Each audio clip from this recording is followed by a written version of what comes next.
Hello everyone, welcome on in. It's the final betting weekly game bet match of the week. It's the final 1,000 of the year. It's a jam-packed tournament over in Paris. Not much to talk about today.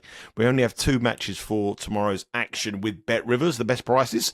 I'm Nigel Seeley. Please give us a follow on our YouTube channel. Give us a subscribe on the YouTube channel there as well. Follow us on our socials at Because We've Been. And give us a like on this video. Let us know what you think about all the content we have on this channel. Now, just fresh a few hours ago, I don't know what exactly what's happened, but I'm intrigued to find out what happened. Is our senior ATP Tour handicapper is Sean Calvert, who has just flown back from Paris after a whirlwind 3 days, and you were tweeting about times. What exactly happened, Sean? How are you, mate? Or what's happened? I'm a little tired. I had to get up at 4:30 this morning, UK time, 5:30. I was getting in at that time. I wish I was. I was at Paris Charles de Gaulle, Terminal 3. Terminal 3.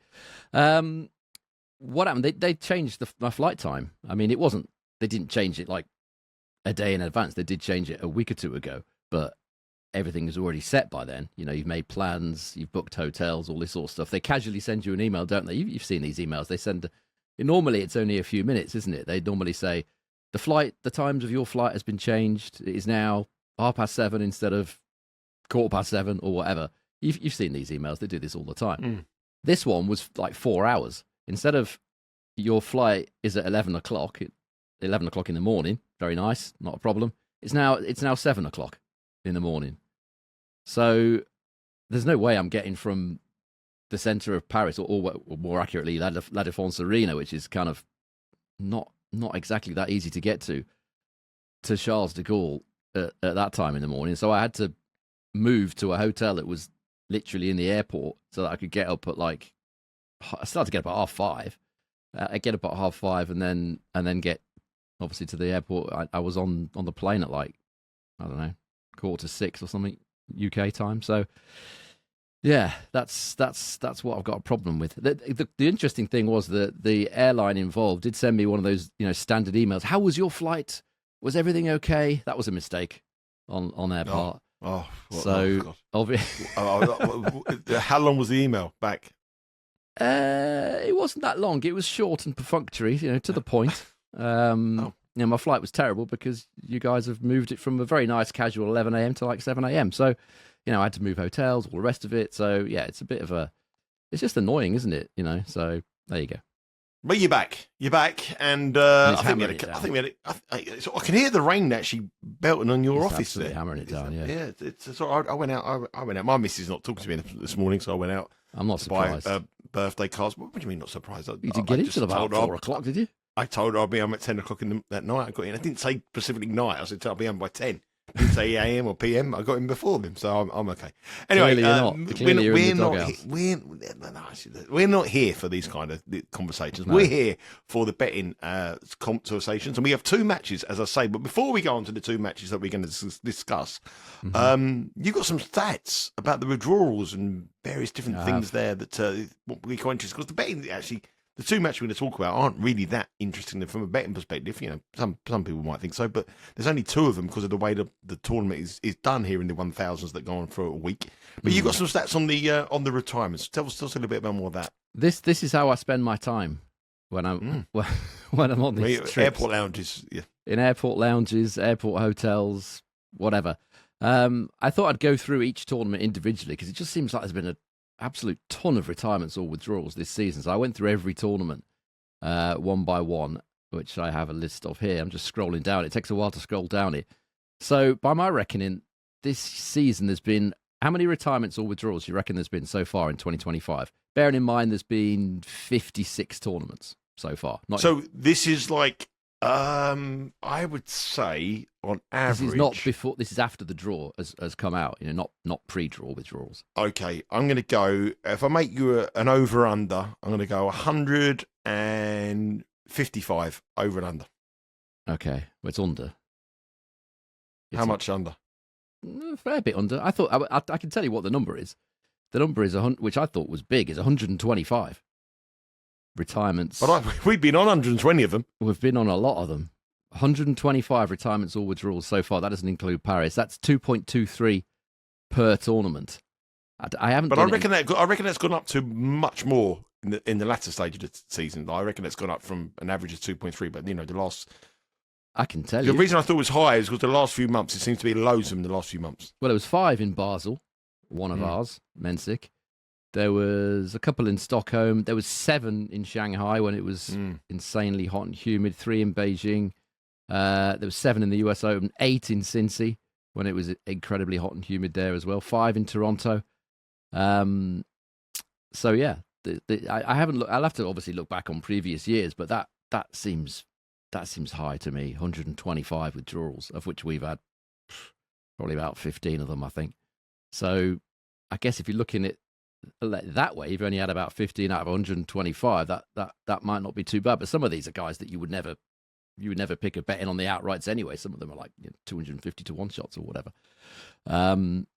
Yeah, and only 11 out of the 56 tournaments that have been played so far haven't had a retirement or a walkover. So pretty much every tournament has had at least 1 or 2, average of 2.23. For me, that seems very high. I'll have to get back. It does seem high, but I just think that a lot of them must have been in the early part of the season. It's only because we are now at the end of the season and there's like 4 withdrawals of tournament. I probably thought it was a little bit high. If you had this conversation with me in May, I would have probably said no. Hardly anyone. And those tournaments where no one did have a withdrawal was probably, I'm guessing, in the early part of the season where people were quite fit and people come into the season with, no injuries, concerns. Well, I mean, the first 7, if you remember, the first 7 tournaments this year, we had 1, 2, 3, 4, 5, 6 retirements or walkovers or sick that did complete the match or injured that did complete the match. 6 out of the first 7 tournaments we had outrights that either withdrew, retired, or were sick. So, yeah, the start of the year was just as bad as the middle and the end. They've been all over the place. There was 9 in Madrid. I can't remember what the temperature was like this year. It was bound to have been hot because I went there the year before and it was so cold I got hypothermia. So it's bound to have been warm this year. And there was 9 retirements or withdrawals in Madrid. So 8 in the French Open. Not so many in the grass season, interestingly. Not apart from Wimbledon had 5, but obviously Wimbledon's got a big draw. None in Eastbourne, none in Mallorca, none in Halle, 1 in Queens. So the grass court, not too many. Maybe that's shorter matches. I don't know. I'm not too sure about that. But yeah, all through the tournament, apart from the grass season, there's been tons retirements and withdrawals. I'll have to go back. The next show, I'll go back and find out what it was in 2024 for comparison. But that seems high to me. Lots of withdrawals. Hopefully no withdrawals from the 2 matches we are going to discuss for tomorrow. The action starts at 6 a.m. Eastern Time across on Thursday. So make sure you head across to the BetRivers website, download the app and get involved in the action. And if you do have a bet in BetRivers, you can bet live and watch live. So you can live stream the matches of your choice. Now, our first match is the match between Ben... Sorry. I'm just in my stride there. So I thought you were going to go on to the match. Sorry to interrupt you. I thought you were going into the match. I was just in my stride. I was going to say, no, we're going to go Ben Shelton against Andrey Rublev. Yeah. And then obviously the conditions make a big part of that. Oh, I'm sorry. What are the conditions like, Sean? Well, okay, go on then. Let's go back again. Right, okay. Hello, it's Ben Shelton against Andrey Rublev. The conditions make a big part in this match. They do. Ben Shelton is the favourite at BetRivers at -137. Andrey Rublev is +110. Sean, what are the conditions like? Well, I'm glad you asked because I have got quite a lot of information on the conditions on this occasion, as you can probably imagine. The first thing to say is that obviously, as I said the other day in the show, it's way slower than it was a year ago. CPI last year, court pace index 46.6. Obviously at BSC, that's on the quicker side, certainly pretty quick, very quick, in fact. This year, 35.1 on the centre court in La Défense. Huge difference. The tournament director said, the feedback we had, we have to slow it down. Like I said, they've done this for Alcaraz, and it's massively backfired, hasn't it? He lost in the first match to Cam Norrie. Absolutely shocking performance from him. Now, I've got Alexander Bublik. He said, this is the slowest indoor hard court I've ever played on by a huge margin. Last year, the court was incredibly fast. That's Bublik. Now, the players are also moaning about the balls because they use head balls here, which, generally speaking, are kind of slow. And the players tend to complain about this a lot. in the build-up to this, in the other events, the indoor events, they've generally used the Dunlop ATP Tour ball. But Paris being Paris, they do their own thing, and they use the head balls. And Felix Auger-Aliassime said, frankly, the balls are rubbish. They don't bounce straight. They don't bounce straight. You'd think that would be a requirement for any tennis ball. He said the last 2 weeks in Basel and Brussels, the balls were normal. That's Dunlop ATP they use there. When you play tennis every day of your life, there's a real difference. It's monumental. That's what Felix said. And Jamie Munar, I keep calling him Jamie, Zhao Munar said to his box, this ball feels like a beach ball. So there you go. Those are the conditions. Incredibly slow court pace, very slow balls that fluff up extremely quickly, not too dissimilar to beach balls, and they don't bounce straight. So there you go. That's the conditions. So that obviously makes Rublev quite interesting here at plus 110 against Ben Shelton. He's quick. He's minus 137. If you look at the head-to-head record between the two of them, they met twice before in the UCS tournament where Rublev won in 3-1. 2024, their only match on the ATP Tour, and that was a Shelton win 2-1 in the quarterfinal there. But both matches, well, that match in particular, was a long match. So over 25.5, a very high number for the games here. Minus 137 for Shelton, plus 110 for Andrey Rublev. There's a whole host of different markets available now on the BetRivers app. We got to be betting Rublev, haven't we, in these conditions? Well, Shelton likes it. Shelton likes it. So it's some players they find conditions that they enjoy that you might not necessarily think they would enjoy. Shelton, after his win over Caboli, he said describing the conditions, he said slow indoor courts where it's controlled, but you can still serve well is a great court for me. I suppose what he means, like, you still get some benefit from the serve. You can still hit aces and, first serve winners, but slightly slower off the court, which means you just got a little bit more time. For him, I suppose it's a little bit like Jack Draper, who this year has been more effective on the slower courts. Again, a similar type of player, big serving lefty. You would think he likes it quick. Draper now says he doesn't. He likes to have a bit more time on the ball so he can really go after it. I guess that's the similar thing to what Shelton's saying here. So conditions, he says, are favourable. I can see why. The big serve will still be effective. Just has more time to load up on his forehand. That's where he's coming from. And obviously Shelton has the extra motivation here. This is why he's minus 137. He can still is very much a contender, a strong contender to get into the tour finals, the race to Turin. But as you said, conditions will suit both players. Rublev obviously likes it slow. He said that many, many times in his career. Actually, when they asked him about the conditions in Paris when he first arrived, he said it was a bit fast. It's a bit fast for me. So he obviously likes it incredibly slow. But what interested me is Rublev's quote a few days ago. He said, I'm already looking forward to the end of the season. There's just a little bit left. I think he means energy. There's just a little bit left. I need a break completely. I'm too exhausted, too worn out, too emotionally burnt out. So one guy's probably looking forward to this match, trying to, aiming for a goal. The other one just wants to go on holiday, but by the sound of it. But on the other side of the coin, the head-to-head shows Rublev was pretty unfortunate to lose that Basel match. You could say unfortunate. You could say Shelton took his chances much, much the better. If you look at stats, the service points won and return points won totals of that match, 108-92 in favour of Andrey Rublev.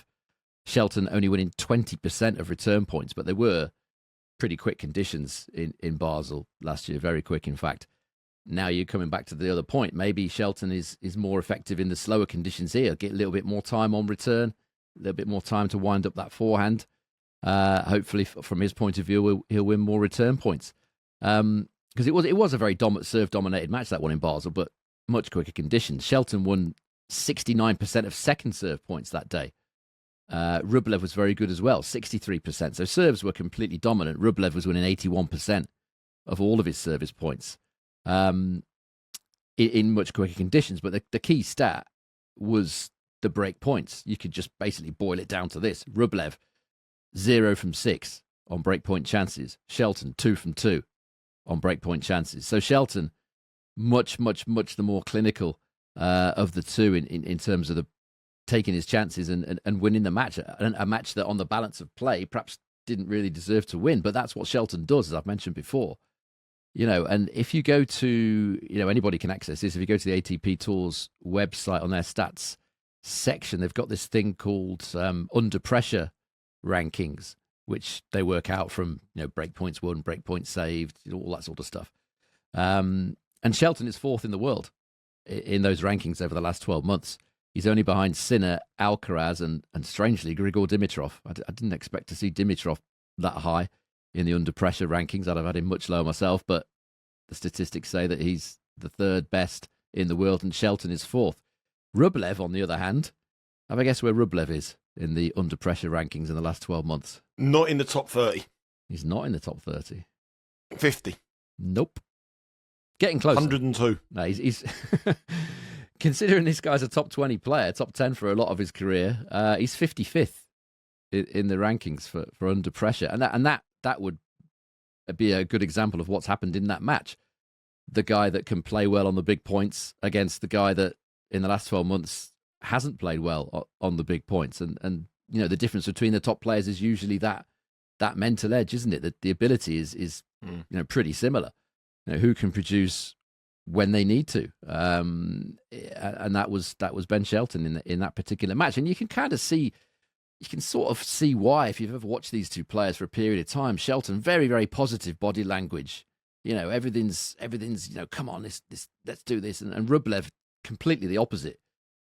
How many times we've seen him, smashing rackets, hitting himself, completely losing his composure, and he has that kind of negative mindset. And he has talked a lot about his mental health and all that sort of stuff. And it just favors someone like a tight match would favor Ben Shelton. That said, it's hard to ignore the stats where Shelton only won 20% of return points. So I think if you're having a bet in this match, this is a very long-winded way of saying this, but again, I'd be going for Shelton to win by 2-1. I think that's probably where I'd go here, or go for the bet builder Shelton to win and over the totals. I think that's where I would go here, or just take Shelton. I just think Shelton will get it done in the end. I think his motivation versus Rublev's "I'm exhausted, I want to leave, I want to go on holiday" is probably going to be key here. It's funny you say that. The money has come for Ben Shelton. The graphic says -137, but while I've been speaking here, he's gone -143. Rublev has gone +115. And also, while I've been speaking here, my doorbell's been ringing non-stop. Has it? I didn't hear it, sorry. Yeah. Didn't you hear it? No. The postman. I was looking out the window. The postman's waving at me at the window to say, can you come downstairs? I don't know what he wanted, but anyway. I guess he's gone now, for so I'm on my own. at home, so I don't know what it is. But anyway, it'll be no end, something on my credit card from Amazon or something on my credit card from... what? She doesn't know what size shoes she is, so she doesn't know if she's like a size 6 or 7. So she buys 6, 6.5, Who 7. doesn't know what size £200 for shoes. Well, she gets these shoes and she buys 3 sizes in 3 different colours. Right. So she doesn't know if she likes the grey pair, the black pair, or the red pair, whatever. She'll get a size 6, 6.5, 7, and then 3 shoes will like 3 different colours of 3 different sizes. So instead of buying 1 pair of shoes, 9 pairs of shoes will turn up, and she'll send 8 back. Yeah, the problem with that is you're constantly down the post office sending stuff back. And they're like about £200 a pair of shoes. I mean, anyway. How close is your post office? That's the question. Well, she needs to put her shoes on to get out, to get down there. But anyway, there's something to do. Anyway, that was what was diverting my attention, and really good actually, Sean, because we need to fill 20 minutes around the 2 matches. So you feel we could do some more shoes very well. We could talk about the shoes more, but it's very very well to fill that one. You might struggle to the next match. The next match might be a little bit harder to fill because there's not really much to say in terms of betting. Well, not as you. And it's the match machine. Yeah, we just know Vacherot is obviously just beating his cousin again. Rinderknecht, he's through to round 3 of the tournament over in Paris. And he's up against Cam Norrie yesterday, who produced a great win, but a very, very poor display from Carlos Alcaraz. And he sets up this match against Vacherot. -110 the pair with Bet Rivers. The odds have just come out, so we're waiting for the props to start up. But it's only just come out, so it's -110 the pair here. One thing that I never used to use it until I started working with you a lot, about players that are motivation to get seeded. Now, Vacherot, that win there was taken up to career high, number 35 in the world. If he beats tomorrow Cam Norrie, he goes into the top 32. Now that to me is an incentive, and he's playing well, he's serving well, he's incredible, and obviously there is this kind of come down factor, which I always like to bet when the player has the big win. Cam Norrie just had the biggest win of his career, certainly, probably his biggest win of his career. Yeah, on ranking, 1,000 against number one seed in the world, number one player, and there's a come down after that. So I'm loving this Vacherot price at -110. Yeah, I mean the Instagram followers would have noted that I put up Vacherot to beat Lehechka the other day, and that was purely because the reason I didn't put that in the show initially because I didn't know what the conditions were going to be. I didn't know they were going to be. If I'd have known they were going to be this slow, then I would have taken that as an official pick for the show. But obviously, until you see, we recorded that show a couple of days before the tournament. Until we know what the conditions are, it's very difficult to have proper bets. But he does love these conditions, Vacherot, and as you said, it is often risky to bet a player in Norrie that's just beaten a world number one the previous round, and I think as I mentioned in the other show we did last week, Vacherot he's still riding that wave. That wave hasn't stopped for him yet. The Shanghai wave. The stats are very, very impressive. Since the start of Shanghai, 89% win rate. This doesn't include today. So that's going to go up. 89% win rate and a service points won and return points won total of 107. 90% holds the serve. 57% second serve points won. Loves the slow conditions, as does Norrie, of course. Return of serve has been very impressive. I mean, he completely dismantled Lehechka. This will be a totally different match. Lehechka very attacking. Vacherot was able to counterpunch in these slow conditions. Norrie is a very different animal. Very different style of play, a very awkward style of play. I saw a video actually on social media today about it was showing Cam Norrie when he was very, very young. I don't know whether you saw it. Practicing hitting against a wall, and his service motion and everything is exactly the same as it is now. And he must have been about 8 or something then. And you could just reckon, without knowing that was Cam Norrie, you could just go, that's Cam Norrie. Because it's a very unique style that he has, and he's obviously had that since he was very, very young. But it's awkward. You saw Alcaraz yesterday. I mean, Alcaraz was absolutely shocking, really, terrible. He didn't look like he was up for it. I don't know if there's something going on there, but him and Juan Carlos Ferreira were going at it. There was a problem. They were arguing, and there was a problem with the balls. I think some of the shots that were so badly mistimed from Alcaraz, he just kept stopping and looking at the court and looking at the balls. He didn't know what to do. Norrie didn't play brilliantly. It's a brilliant result, but he really was just doing what Norrie does, which is put the balls back in the court and just wait for Alcaraz to miss. And it didn't take that long. Alcaraz he wasn't reeling it in. When you are a player that goes for everything, goes for a lot like Alcaraz, and he gets it most of the time, when he's missing, most players would kind of reel it back, play to a smaller, a bigger margin. Not Alcaraz. He was just going. He was just waiting for the form to come, and it never did. And it was a dreadful performance. But for Norrie, he's a more awkward opponent, I think, for Vacherot. I could see this being a real grind, a real energy sapping 3-setter, just because of the way that they both play. They're both kind of almost counter-punchy. Norrie just loves those physical rallies. We'll see what Vacherot's got left in the tank. It could come down to physicality. But if you're betting on stats over the last month, you would certainly take Vacherot at the current odds if it's a pick on -110. Norrie in the last month, 5 wins, 5 losses, service points won and return points won, total of 99. So very up and down. And as you said, the motivation here for Vacherot is huge. He's all right. He's from Monaco, but it's pretty much France, isn't it? He's loving it. He's riding this wave. He's at home, if you like. Another Masters 1000. As you said, this motivation factor of the Australian Open, which he could well be seeded for. I'm not sure if he's down to play next week or not. He probably, even if he isn't, he'll probably get a late wild card or something. So he could perhaps do it that way as well. But yeah, I mean, I would probably take Vacherot here or the overs. I think overs is very, very likely. I think Norrie's way to win this is just run the legs off him in these very slow conditions, because these conditions really do suit Cam Norrie. Slow, bouncy, absolutely perfect for Cameron Norrie. Not too dissimilar to the sort of Indian Wells kind of style, where Norrie, of course, was the champion. I'm expecting a very, very tough encounter here. Probably overs. Money line, I would lean towards Vacherot. See how much he can continue riding that wave. Start of next season might be interesting, but for the minute, he's still riding it. Yeah, I reckon the total games will be around about 23.5. We haven't got the line out yet, but I reckon you look at about minus probably 23.5, probably minus 110 something. If you want to play the over sets, is another way to go. Sean just touched on there, but all those lines will be available on the Bet Rivers app. If you can download the app, I say if you ever bet on the app, you can watch this match as well. If you like what we say on this channel, obviously subscribe to our newsletter, bettingweeklystudios.com. It's for free. You get the newsletter and the insider every single Monday and Friday delivered into your inbox. Betting Weekly Live every day as well, 11 o'clock Eastern Time. Betting Weekly Live US version as well, 5 o'clock Eastern Time, and also Betting Weekly Tennis Live through to Monday to Wednesday.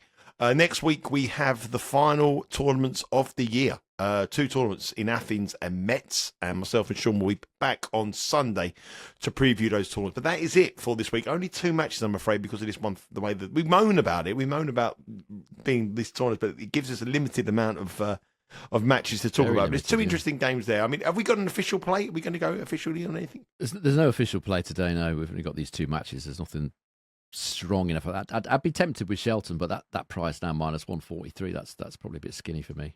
Maybe the 2-1 to Shelton is where I'd go there, probably. I love the Vacherot. I love the Vacherot. The come down from Norrie, losing against Alcaraz, the fact that he's got some motivation to finish top 32. You can put that in if you want.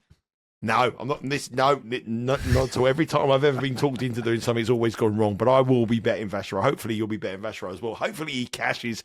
But there'll be loads of markets available on the Bet Rivers app. At the moment, there's just a few at the moment. But when we go live on this show, I reckon there'll be about 50 or 60 different markets available. Not only those 2 matches, and all the matches for tomorrow on Thursday.